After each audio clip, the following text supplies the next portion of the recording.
వస్తారు? 50 ఏళ్ల పైబడిన వాళ్ళు వస్తారు, 40 ఏళ్ల పైబడిన వాళ్ళు వస్తారు. పిల్లలు ఎవరు వస్తారు అనే వాళ్ళకి ఈ సభ పెద్ద సమాధానం. ఇక్కడ ఎక్కువ ఖచ్చితంగా 80% పైన యువకులే ఉండడం, అందులో విద్యార్థులు ఉండడం.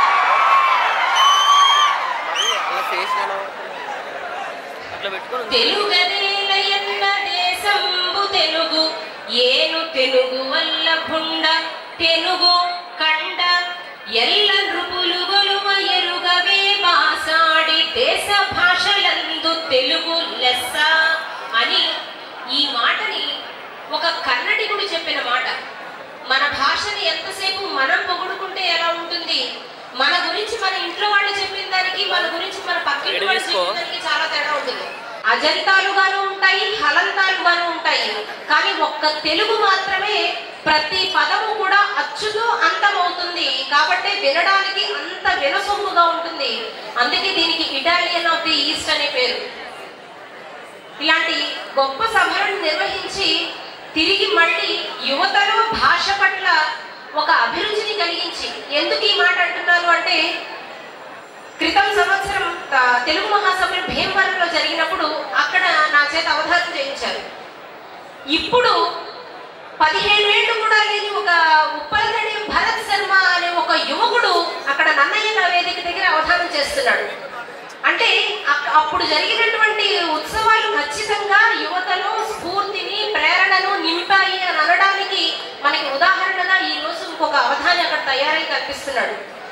ఇంత గొప్ప ప్రయత్నం చేస్తే, మనస్సులో ఎలాంటి ప్రతిఫలాపేక్ష లేకుండా భాషకేదో చేయాలి అనే ఒక గొప్ప సంకల్పంతో చేస్తూ ఉన్నటువంటి ఈ కార్యక్రమాలు ఖచ్చితంగా సఫలమయ్యి ఎంతో మంది యువత మనస్సులో భాషని ఆధారంగా చేసుకుని కూడా మనం ఒక ఉన్నతమైన స్థానానికి వెళ్ళి మనం తలెత్తుకోవచ్చు, దేశాన్ని తలెత్తుకునేలా చేయొచ్చు అని చెప్పచ్చు. ఈరోజు హాస్యము అంటే ఒక డబుల్ మీనింగ్ డైలాగే హాస్యమేమో అనే స్థితిలోకి చాలా వరకు మన మానసిక పరిస్థితి తగ్గిపోతుంది. అది ఒక్కొక్కసారి చాలా బాధను కూడా కలిగిస్తుంది. ఎందుకంటే ఎంతో సున్నితంగా ఉండాల్సినటువంటి హాస్యం ఇప్పుడు చూడండి, మేము కేవలం ప్రత్యేకంగా ఒకరినే కాదు, పక్క వాడిని లాగి లెంపకి కొట్టి యువతల వాడు నవ్వుతాడు. ఎవరు నవ్వుతారంటే పక్క వాడిని లాగి లెంపకి కొడితే ఎవరు ఊరుకుంటారు చెప్పండి? ఊరుకుంటారా? అదిగో అక్కడ ఊరుకో అంటే చెప్తున్నాను. మరి ఒకరిని కొట్టి మనం ఆనందించడం అన్నది అది హాస్యం ఎలా అవుతుంది? మన భారతీయ సంస్కృతి అది కాదే.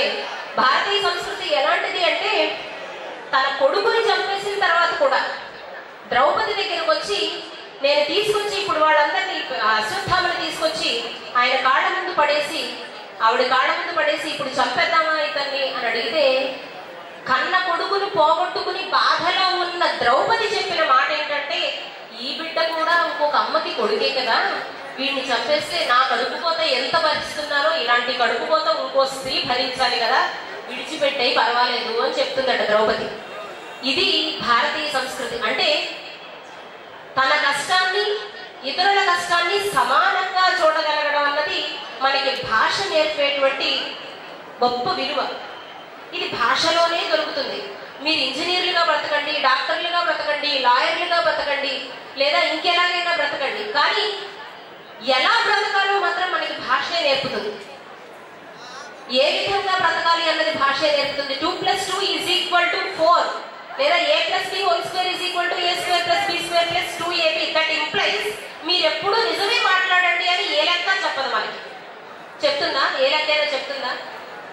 ఒక లెక్క సొల్యూషన్ వచ్చిన తర్వాత therefore మీరు ఇతరులని బాధించకూడదు అని ఒక్క లెక్క చెప్తుందా మనకి?